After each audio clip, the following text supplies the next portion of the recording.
Good morning, everyone. We're continuing here in KITZUR HILCHOS SHABBOS. We're still in the malacha of lush, kneading and mixing.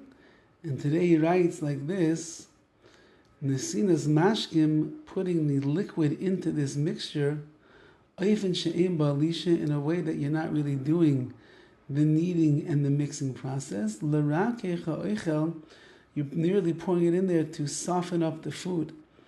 Now, we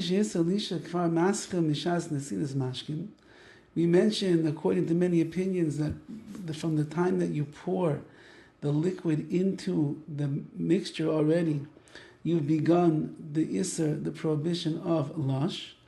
And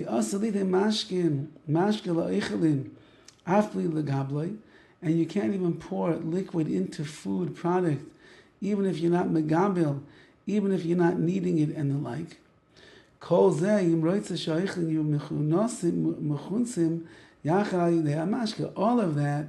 is if your intention is that you want the more solid food product to get mixed up together as one with the liquid that you're pouring in there. But if it's the opposite, you would like to soften up and even break up the food with the pouring of the mashke, of the liquid over it. Kegoin, for example, litain mashke agabi biscuits. You have these biscuits, crackers, cookies, whatever it might be, and you pour liquid on there because you want to kedei lefara, you want to break them up. Hitiru gam litain mashke bli shinui. In that case, you'd be allowed to pour the mashke, to pour the liquid on them without even any shinui, any unusual way to pour. And the reason is because the purpose of lush, of kneading and mixing, is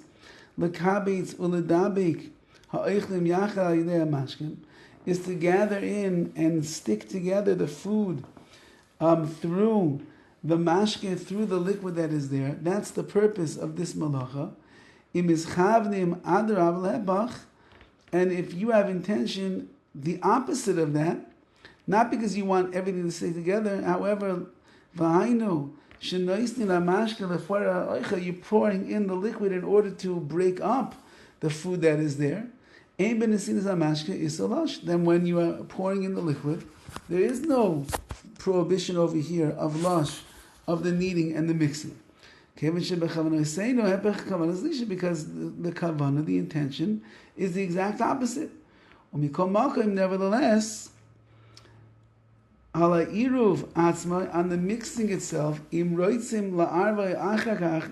you want to mix it afterwards, meaning when you poured in the liquid, it was to break everything up.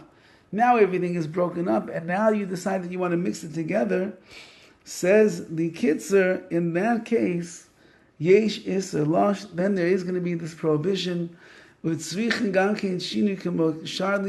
you would have to use a shinui, the roundabout way to pour it in, like all other cases over here of Lisha. The ayin l'kaman, he says, take a look later on, and you'll see what that's all about. Haisef is mashkim, adding liquid. There's another prohibition of adding liquid into the mixture, even if you already added liquid before Shabbos started, and now you want to add more on Shabbos. I'm sorry, this is a heter. You're allowed to add liquid if there was liquid that was added already before Shabbos. And that's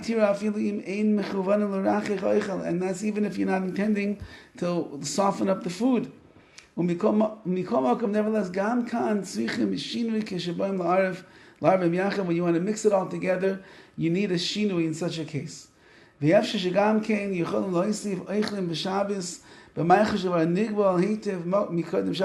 can even add food to some kind of mixture that is already mixed together very well before Shabbos. If the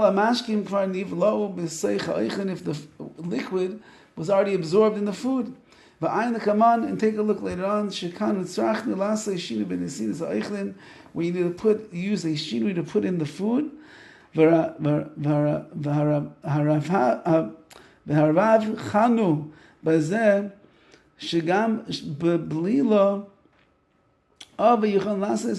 with a thicker mixture, you'd be allowed to do this. So